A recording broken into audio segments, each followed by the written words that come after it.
And welcome back in. So we're here with Morgan Scalley, Quinton Ganther, Paris Warren, and John Madsen from that undefeated 2004 Utah football team. And obviously, a lot of people know Morgan Scalley as the defensive coordinator currently at Utah. But guys, just what was it that made you guys so dominant? I mean, you guys scored 544 points and held opponents to 234. Why was that? I guess I'll start with Morgan Scalley on that one. Well, the toughness of the team. You know, we all came in for the most part together. I had the transition from Ron McBride's staff to Urban staff, and when Urban came in, it was him trying to prove a point. You know, he just got done a 5-7 season, losing season, and his first team meeting, he stood in front of us and said, "There's only really 8 teams that do things right throughout college football: offense, defense, special teams. We're going to be one of those. We're going to be one of those teams." I think a lot of us just looked around like, "What? Who are you talking to?" Like what? And but from the first weight room session, you could tell it was going to be different. You know, they chained the doors shut. They had black paper over all the windows. You couldn't see in. The group in front of us was like the offensive lineman, defensive lineman. All you hear was screaming. They unchained the doors, and the guys come walking out with throw up on their shirts. Oh, my goodness. I never had butterflies before going into a weight room, and that had me going. So it was a different deal. And we came together over 2 years, and we were as tight a knit a group as you would ever find in college football. And just that mentality, that family mentality, being together, fighting through all the crap that we went through, that and Urban just instilled in us a mindset that you can do anything, you can beat anybody, we're going to be that team. And the more we started pouring points on and the more we started to handle teams, the more we believed it. Q, why were you guys so dominant on offense? I mean, you know, we ended up talking about this a week ago, but you guys were able to run the ball really well, but then you guys were also able to sling it out to Madsen and to Warren and to Savoy. You guys had so many weapons and could do so many things on offense. I think we were so dominant due to the fact that we did have so many weapons, and everyone we can distribute the ball so evenly.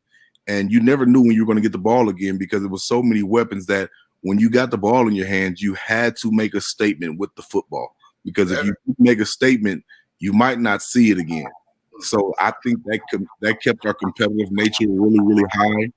And just the way that we acted as a team, the way we were together as a team, I think that helped us out tremendously, the things that we did off the field together. All right, John, I'll ask you the same thing. I mean, you guys all have, you know, different stories, but you guys were having a guy like Alex Smith throw you guys the football. I mean, you guys were a pretty dynamic team. Yeah, man, it was just to reiterate what Morgan said, man, that very first meeting, we'll never forget. Urban stood up there and said that we were going to be a top 5 team when we decided we were going to be a top 5 team. That was a lesson that has been so big for me because I grew up in Utah. I was a Utah fan from 5 years old. And I was looking around, I'm like, top 5, like that registered. I think we all had this moment where we were looking around and we almost didn't believe it. And then over the first year when we went 10-2 and really started blossoming going into that second season, Alex Smith went from, you know, a starting quarterback to all of a sudden in a relatively short amount of time being talked about as possibly being the first pick overall. And the toughness that they talked about, Morgan's absolutely right. I was scared every single day going into the weight room. We were carrying rocks. We were doing all types of crazy stuff. And it brought us together, man. And the belief that this team had was something that I've never experienced. I played 3 or 4 years and 3.5 years in the NFL. I've never, ever experienced that belief. But just the weapons that we had. We had a wide receiver core with Paris and Steve Savoy and Travis Latondras, and then myself and other guys on the bench who actually had a shot play in training camps. So we had this wide receiver core that anybody could score, running back like Q, and then the defensive side of the ball was on point. And one of the things we haven't talked about was just the competitiveness on our team. every single day at practice, it was Whittingham's defense and Urban's offense. And it was game day every single day at practice where we were competing. And then we got out to the game and we faced our biggest opponent every day that week. And then we got to the game and the game felt easy. All right, Paris, same, you obviously had a lot of yards that year, but it was really a whole collective effort by how many yards you guys were putting up. You just happened to be the leader of that part on the other end of Alex, especially in that bowl game. Man, everything starts with the quarterback. Like, if you ain't got no quarterback, your team gonna struggle. And when Alex stepped in as a young buck and showed us that he wasn't afraid of the big stage, that kind of motivated. I was coming from Oregon where I didn't really play much, but on special teams. So when I got to Utah, I'm like, hey, I'm about to make a statement and let the college football level know that this is where I belong. But for us to dominate like that on offense, our defense was dominant. Like, they gave us so many 3-and-out short fields, and we took pride in not kicking field goals. So shout out to our kicker. We didn't like field goals. You know what I mean? We didn't like punting. We wanted to score. I felt like if we on the opposite side of the 50, we're scoring. We're scoring. We're not kicking field goal. You can give it to anybody. And shout out to the other receivers, because if I didn't have those guys, I probably would have been getting double teamed a lot. The season would have sucked. And our running backs they were dogs. Both Q and Marty. Like I told you earlier, I hosted Q. I made Q come to Utah. I told him. I said, Q, listen, bro, you better than our starting running back. And he's from my city. I'm like, you better than him. So he like, hey, I'm coming. I said, bro, listen, because when you come, we about to run the table. And look how it turned out. Q, did when Paris tried to get you to come to Utah, did you have any idea of what it was going to be like going into that first season under Urban? I had no idea about college football, period. I was a young inner city kid, and I had no clue, because at this time we were Mountain West Conference, and I didn't understand BCS Bowl versus non-BCS Bowl. I had no clue, because one of my first offers was from the University of Tennessee. I had the University of Tennessee, I had Texas A&M. I had all of these schools, and I chose Utah because these days kids pick schools based on the name, and I picked Utah based on the feel, how I felt when I came here on my trip. It felt genuine. I asked Coach Witt one day, once I started figuring out, how recruiting went, and I seen when guys got these, big offers that they were just taking them, I said, did you guys think I would come here? And he said no, because of all the offers that I had, they thought I would go to the SEC. But I'm glad I made the decision based on what felt right for me, not based on the name of the school. So, I mean, now going into my next thought, you guys, to me, and to a lot of people, you guys kind of changed the way college football is handled now, to where you guys are given the mid-majors or teams that aren't in a BCS conference a chance to play in those big bowl games. Do you guys feel that way? I'll start with John on this one. Yeah, I think so, man. We led the way, and you saw after that, like, teams like Boise State had some good runs, and I think what a lot of fans don't understand is how close the talent gap really is. I mean, they think. I remember, people thinking, these different conferences were so much better, and they might be deeper. Not might be. They are deeper. But on any given Saturday, when you took like our Utah team, especially, you don't know what that outcome is going to be. The fans don't know what that outcome is going to be. If the belief is big enough, they don't understand how close the talent is on what interconference. And so I think we did, man. We took that lead, and then we gave other people an opportunity after we showed that we can compete on a big stage. Morgan, you've obviously been on both sides of it, and also seeing Utah go from the Mountain West into the Pac-12. Do you feel like this team in 2004 really changed the way college football was handled? You bet. I mean, we made history. First non-BCS team to do it. And then other teams to follow. We had Boise, had TCU. But bottom line is, John's right. The talent gap is very small. The difference is the depth that you have on your team. You know, in order for our team, you know, a perfect example would have been the Colorado State game our senior year. We're just beating them to a bloody stump, and you know, Urban takes us out. This would have been midway through the third quarter, and you know, our backups go in, and this is not a shot at them. They were young and they were still growing up in the program, but all of a sudden Colorado State puts, I think, 14 quick points on the board, and then Urban said, "Okay, that's enough." Put Alex back in. Alex and you guys went and drove 80 yards, scored a touchdown, and I think Colorado State was like, "Okay, we get the message." But you know, depth is a big deal. And when we got to the Pac-12, and you're playing those teams every single week, and you got guys going down with injury, your backups have to be that same caliber of athlete or talent, or else you just don't stand a shot of winning a conference. So that was just the difference, is the amount of talent that you're able to get on your team. Q, did this in your mind change the way college football is done, but also, you know, something that I wanted to ask you guys as well. Did this pave the way to getting Utah into the Pac-12? Oh, most definitely. I think we made history, and a lot of times people forget that we were the ones who actually made history, because they think Boise was the first BCS busters, and that's untrue. So sometimes I have to, you know, set people straight if the topic comes up. Yeah. But you're right. You know, the depth of things, and I see that here at Weber State.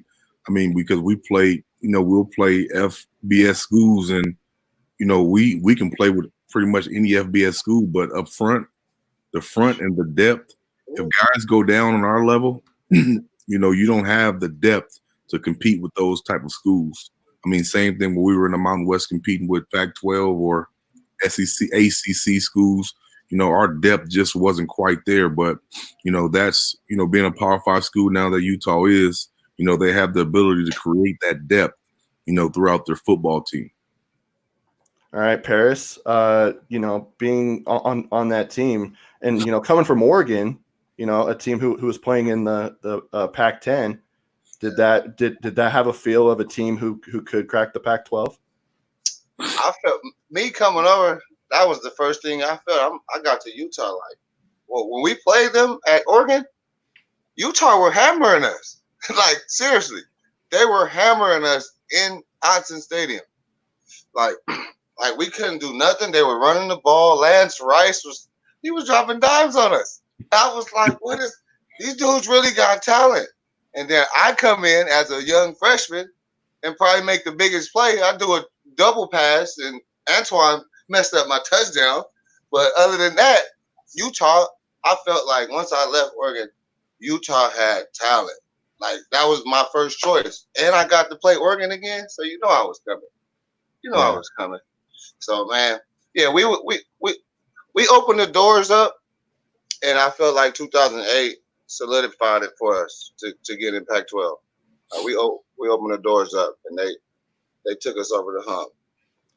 Okay, I want to go off topic a little bit. Obviously, of what aired last week was Project 11. It was about Alex Smith, and obviously that awful injury that he had back in 2018.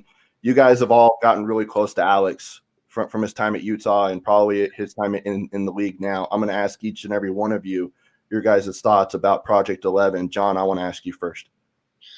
Yeah, I was really good friends with Alex at the University of Utah. We kept in touch for, you know, the first 3 years that I was in the NFL. He was in San Francisco, and I was right across the bay in Oakland. But, you know, from the moment Alex took over as a starting quarterback, I remember I remember on the radio one time, Urban said that he was like Bambi out there running around because of from the very first year, when we went 10-2, and you just saw that progression going into, like I said, his meteoric rise to the first pick overall.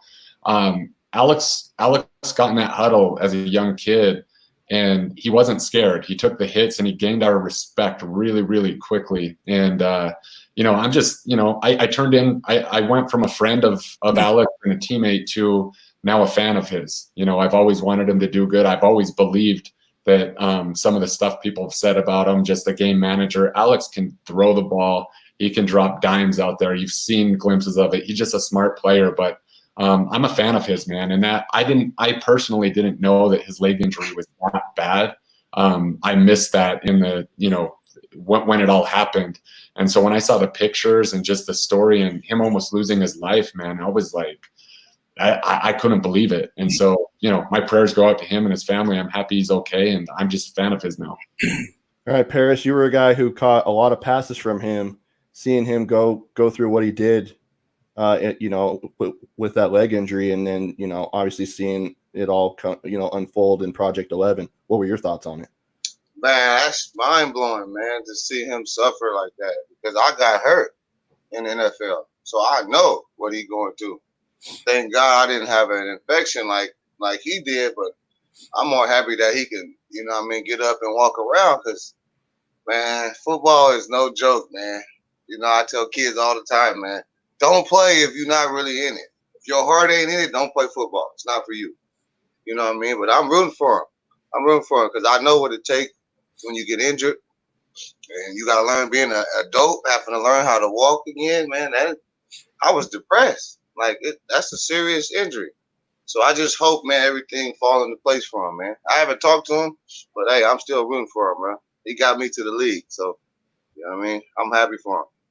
Yeah, Q, as a guy who would get, to have him hand the ball off to you, and obviously all of you guys had a really close bond with him, but just to see that, we all saw, side stories about what he went through with that injury, but I don't think we knew how bad it really was until that Project 11 came out.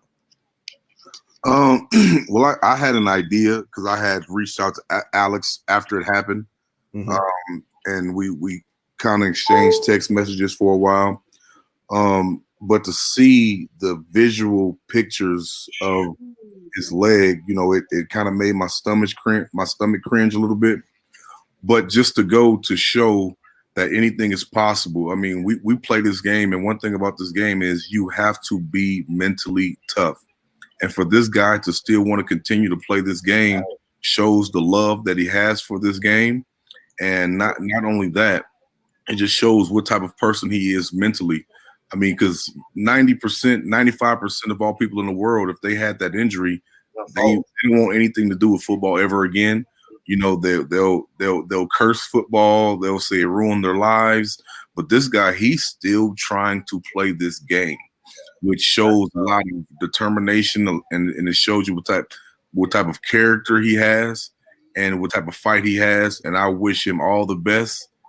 I'm glad it's not me, because if I had the injury, I've been there. Personally, all guys right now. Yeah. So, Morgan, as a guy who, you obviously went up against him in practice, and he was a guy who I know you were really close with. Just talk about, after you watched that, your initial thoughts when you watched Project 11. I thought the most accurate statement on that whole deal was Alex is tougher than a $2 steak. Loved it. I mean, what a perfect way to describe him. And people don't realize Urban had Alex. I had to pull this out for y'all. Look at that. I had to pull that out for y'all, man. There you go. Look at that, man. That's my guy. Look, he signed it. Tell him I still want my jersey, my 49er one. Yeah. Shout out Alex, bro. Urban had Alex doing stuff that I don't know that head coaches have quarterbacks doing. He had him doing mat drills, and Alex did it all. He was tough as nails. I loved how they showed in that documentary how he went as the first-round draft pick, all that pressure, went through all those different coordinators, went through that pain of not being able to play in the Super Bowl. The guy's been through so much already besides the injury.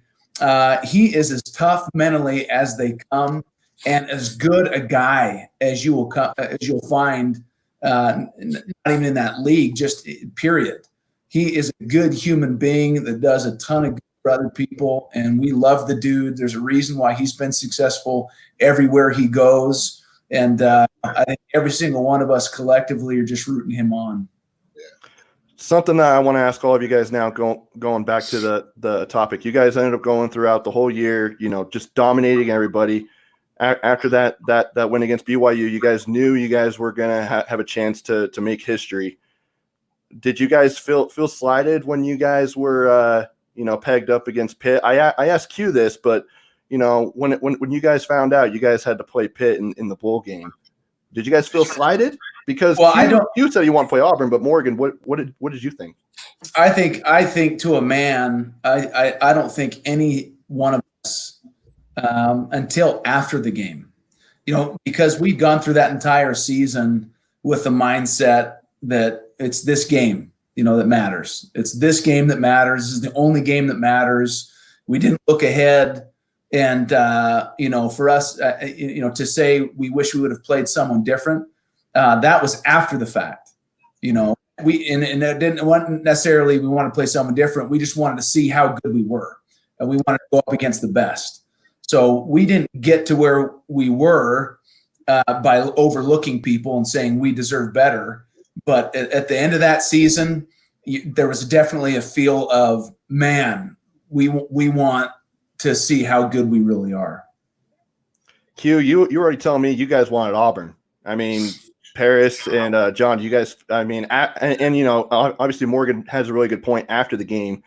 After you guys blew them out, you guys probably were feeling like, hey, if we were in this playoff system, we would have another shot. I might have a big ring. And at that time, there were 3 undefeated teams. It was Auburn, it was SC, and it was us. So we wanted to be put in that category to see where we stood up at, because we wanted to play the best. And it wasn't slighting against Pittsburgh, but at the time, we didn't think that they were the best because they had like maybe 2 losses. I'm not quite sure, 1 or 2 losses. Yeah, something like that. So we wanted to play the guys with no 4. They had how many? 4. They had 4. 4? Dang. See, I that want to say it was 4, yeah. That hurt. an undefeated team because we were undefeated and we wanted to play one of those guys.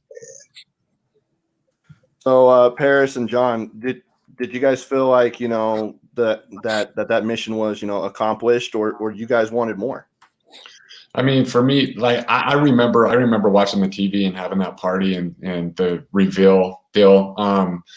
We like I said, this whole thing was based around one thing, and it was belief. Like we truly believed that we would have beaten anybody. So I don't know if it was a slight then, like Morgan said, we just wanted to play whoever was in front of us and get the job done. But we did want to be in that category with the undefeated teams, and we truly believed to a man that we would have came out winners. Paris? Yeah, I agree with Manson. Bring on anybody. We had that mindset that it didn't matter who you had. You're not going to stop our offense, for one. And I already knew what Morgan and them was going to do because they were blitzing every other play. You're not going to have time to set up. So, hey, we welcomed the challenge, man. We wanted it. You know, that was a total team, man. We wanted any challenge. By the way, Morgan, I went back to look it up. You were right. 4 losses. You guys handed them their fourth loss.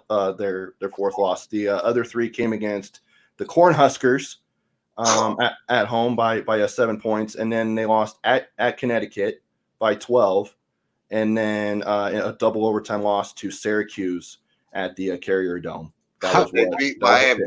In the Fiesta Bowl. They beat Miami. They won their conference. They beat Miami.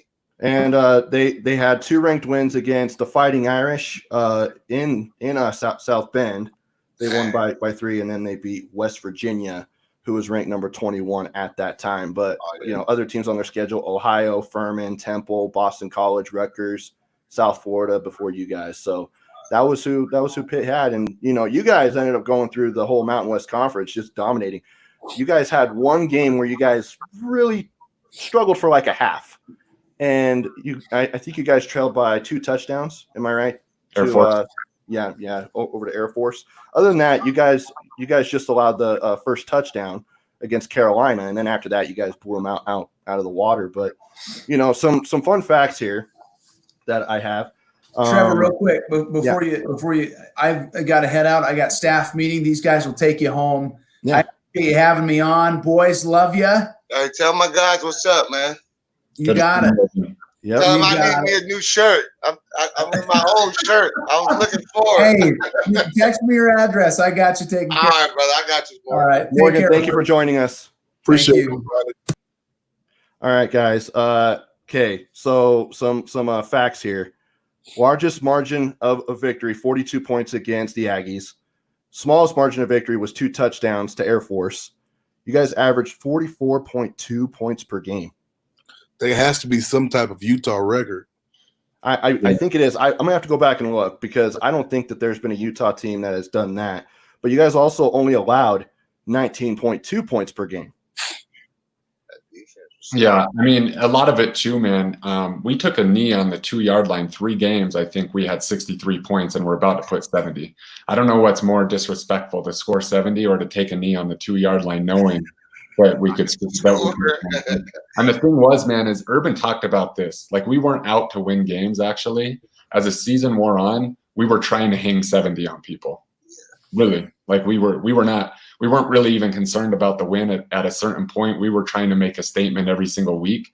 And you guys know in the locker rooms, we talked about scoring 70 on those guys. For real. No field goal. Sorry to the kickers. Yeah.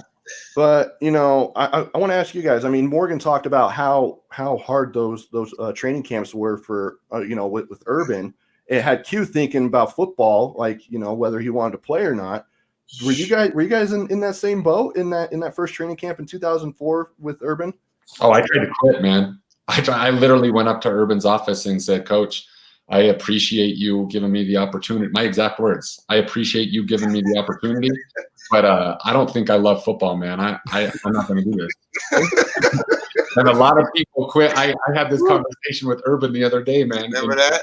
And I was like, I was done, man. I had one day, I was like, that's it, man. These guys are crazy. I literally went to quit, and Urban shut the door, told me to sit the F down, and told me if I walked out of that room, he was going to fight me. And yeah. I mean, he let a lot of people quit. I'll never forget this day, man. It changed my life. He said, look, John, he said, if I've coached football for 18 years and you have more raw ability than almost anybody that I've seen, I will not let you quit. And he sat me down, and I had tears streaming down my face because, dude, I was not mentally tough then. I was a young kid who, grew up with a pretty easy life. And that was my first taste of hard. I was trying to get out as fast as I possibly could. And thank God that I didn't, because my life would have been different, man. So as when they say it was hard, these guys are way tougher than I was. I was literally trying to quit. My house was 15 minutes away. I had a car, it was packed up, and I was gonna take my bleach tip hairs and puka shell go back home, man. Hey, for real, man. Paris, were you like that when Hey, man. you feel that way when you transfer from Oregon? I worked hard at Oregon. Shout out coach, the weight coach. But I don't know, it was I don't know if it's Utah's altitude or man, Urban killed us. They killed us, man. They killed us. Hey, they had me working out with a weighted vest on. I did the conditioning drill with a weighted vest. I'll never do that again. No. I remember one time in the weight room, they're murdering us. And we were doing ropes. You were holding ropes, and it like busted your hands open. Oh. And you dropped the rope, and you said, F this, man, I'm done. I can't do it. Hey, we had 10 minutes to go. And it was over. We were dead, bro. And Urban came in. Paris is our star. And he gave him a choice right there. He said, you can walk out the door. We're going to start this whole thing over for everybody. I'll turn around. Turn back around. It was like, what is he going to do? And then he came back around and Urban blew the whistle and he made the whole thing start the whole thing over. I think I had tears in my eyes right then. That might have been the day, dude. You probably weren't the only one. That might have been the day. I was like, you got to be kidding me. We had 10 minutes left. Yeah. He had a cold policy. People don't know. Okay, guys. Tell me one like training camp session under Urban Meyer. Just what you guys had to do, how long it was, just I mean, if you guys just want to start throwing out things you guys had to do and how hard it was. I really think a lot of the fans would want to know what you guys had to do. Dude. We didn't have a time limit. We didn't have a time limit. We was always at the facility. And it wasn't even training camp, man. I remember going through that first season and I was like, God, I just need a break. We were down there in the Liberty Bowl in Memphis, and I was like, I'm so tired right now. I just want to take a break. And the vets were like, you don't get no break. We get 2 weeks off, and we're in mat drills. And I'm like, what is mat drills? I came from a junior college. What is mat drills? We didn't do so that started our winter. I never did that. So mat drills literally start in January. We're there at 5 a.m. They put wrestling mats down, and one player would start on their hands and knees, and the other player would be hovering over them. They'd blow a whistle. You had 10 yards to get to the end of the wrestling mat. There was no rules. You guys remember this? There was no rules. It was a fight for 10 yards. People would have ripped shirts, broken noses. It was ridiculous. So it wasn't just training camp. It was from January to January. There was no break. The competitive bar never went down, ever. What was the worst drill you guys had to do under Urban Meyer? That whenever he said you guys had to do it, you guys just basically wanted to quit. I don't know. Every drill was, I don't know. We didn't walk anywhere. We ran. We ran to eat. We jogged to the lunchroom. We didn't walk nowhere. So I don't know. We were in tip-top shape, man. Shout out Coach Urban and the staff, man. They really brought us together, man, and made us believe that we could do a lot of stuff, and we really did a lot of stuff that we talked about. That's crazy to sit back and think about it. Man. Some fan questions coming in. Who is the most fit now out of you guys? Man, Madsen right there. Point to a Madsen. I go to Madsen gym. I've been as soon as I was done playing football, man. I owned a gym and I've been in the fitness industry for a decade. So it's part of my job to stay fit. I'm in better shape now than I was playing, but not mentally. Mental toughness back then was just ridiculous. Well, and playing for Urban probably sharpen that part of it too, as far as being tough mentally, right? Oh, that's his deal, man. He came out to visit last year, and I had a chance to just conversate with him a little bit on a different level than ever before, and that's what I asked him. I'm like, how do you bring? He had one gift. He has a lot of gifts, but the one gift that I truly appreciate is he got the best out of every single player. Whether you liked him or not is debatable. But every single player was a better player because he knew how to get the best out, and he didn't treat everybody the same. He believes that everybody deserves to be treated differently according to what they need. So some people were coached harder than others, but that's what he knew that they needed. And he said sometimes in order to break a player through, you had to take them to hell and back, and he truly believes that. He did that. He did that. Me and Savoy was on curfew. People don't know this. Me and Savoy was on curfew. And I said, how you going to put me on curfew my senior year? It's like, shut up, get out my office. You're on curfew. Call me at 11 o'clock. You got to be in your home at 11 o'clock every night. Wow. Oh, man, I hated him. To this day, I hated him for that. But he got the best out of us. And, I'm definitely seeing it of what he's done. Now, I'll ask you guys this. He's not coaching now. Do you think Urban's going to be coaching again? I don't think his wife is having it. I don't think so. I have a good relationship with Urban. I talk to him quite a bit, and I think that the USC thing may have piqued his interest a little bit. But I think that was what I was going to ask you. Yeah, I think that it got him thinking, but I think that where he's at right now, and you know, as much as football has taken so much time away from him and his family and life, I think that he's going to let it go. Q? Do you believe Urban's going to coach again? Because it was the same thing at Florida, and then he went to the Buckeyes. Yeah, I talked to Herb too. Last time I talked to Herb, he kind of ripped my butt. This was about a month or two ago. He kind of got on my case a little bit about some coaching things, but Urban is the ultimate competitor. And I feel if the right situation was to come about, the person that he is, I don't know if he could turn it down. But yeah, who knows? I mean, it's not like he'll be doing it for money. Yeah. Money, so he's going to really have to have that itch. I mean, all of his kids are grown now, you know, so it's just pretty much him and his wife. Yeah. But I don't know. You don't know? All right. Someone asked on the stream a live question. What was your guys' favorite game during that 2004 season? Or even if it's like the same game, maybe tell us a play that you guys made. We'll start with Q. Your favorite game? The BYU. I would say BYU game. You had, I believe, you had 122 yards in that game. Yeah, only 11 carries though. I know. He had about 60 off of my block though. And what people don't understand about me is, you know, people say I was one of the best running backs in school history. Mm-hmm. I was only a starter for 1 year. Yep. So I put myself in a category with the best to ever do it at that school in 1 year. A lot of these guys had more carries in one season than I had in my career, but I'm still considered one of the best. But the BYU game was special for me because the atmosphere and leading up to that football game, because I'm not a Utah guy. I'm not from Utah, so I didn't really understand the rivalry and what it meant until I was listening to the radio leading into the game, and a caller came and said, "Well, BYU, you know, we're still God's team, whether we win or lose." And I was like, "Huh? So we're not God's team? You know, God doesn't love us all?"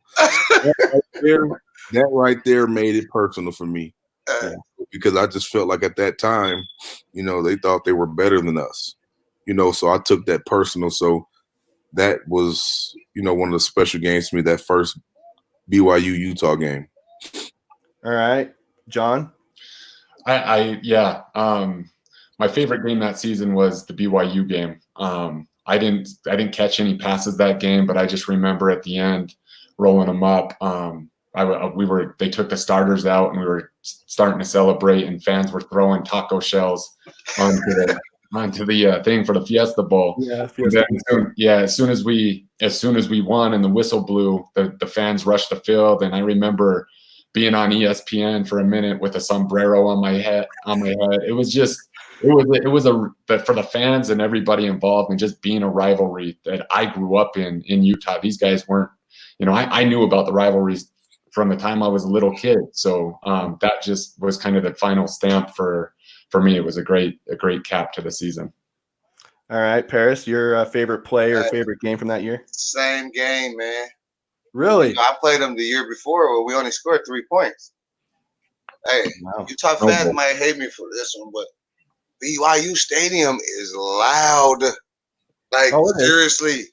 So the second year we got to play them, you know, I'm like you, being from Sacramento, I never got into the Utah BYU rivalry thing. But then, you know, as the game, we warming up, and one of the players kind of looked at me and was like, "Hey, you from California?" "Well, F California." I'm like, "What? Oh, okay." So from that point on, you know, I took the rest of the game personal. You know what I mean? I was blocking like probably never before. So, you know, that game was live for me. I had so much fun that game. I've never been undefeated in no sports ever. And I come to Utah of all places and go undefeated. That's great. That's great. Well, guys, I mean, this has been awesome to go down, back in time to how crazy that season was. And obviously Urban put you guys to work to the point where you guys were thinking about your guys' careers, and to have it turn into what it is now and to who you guys are as a people. It's been really fun to see. And, I definitely want to catch up with all you guys again soon. You guys have any final words for any of the Ute fans out there? Hey man, we love y'all, man. I wouldn't. Hey, they got me. They set me off, man. Set me off right, man. Shout out Utah, man. For real. Yeah, Second man. home. Just appreciation for the support, man. The support for Utah football from that 2004 season to now has just been incredible. So truly appreciate all the support. Yeah. They don't hand these out. I wish I could turn my camera around. They don't hand these out. Oh man, they don't hand these out. You got to win to get them. They don't hand them out. That's awesome. They don't hand those out. That's awesome. Q? Just want to say I appreciate the love from support from my Utah fans. But as Weber State, great. Right. Hey, we know you definitely gotta rep them, and it's all good. And I'm pretty sure Utah and Weber State aren't on the schedule, aren't scheduled to play each other for a couple years, right? I think it's like 2 years. Yeah, in 2 years, which is fine. It's always good to get Jay Hill and you coming to Salt Lake City to. We got Joe D. We got Tay too, Kite Afiaki. There you go. You guys are going to have a pretty special team up at Weber, right? We have the most returning starters that we've had since we've been here coming back. Are we smelling a national championship? Hey, if we don't, then it's a failure. There you go. It is all or nothing. All right, all in, baby. By the way, Peter chimes in saying all three of these guys are studded, but John Madsen is a beast of a trainer. All right. Go by his gym. Shout out Madsen. Y'all go check his gym out. You'll see what I'm talking about. I've been there. You can't pay me enough to train like Madsen do. You guys are natural, man. I had to work. Hey, I'm having a hard time getting up off of a chair during this quarantine. Normally, I'd get my walk in by going into the office. Yeah, man. Right now. But hey, guys, John, Q, Paris, thank you guys so much for joining me. I truly do appreciate it, man. Yeah, thank you, man. Thank you, guys. Thanks, fellas, for coming on. Good to see my guys, man. All right, and that will do it. Thank you guys for tuning in. KSLSports.com.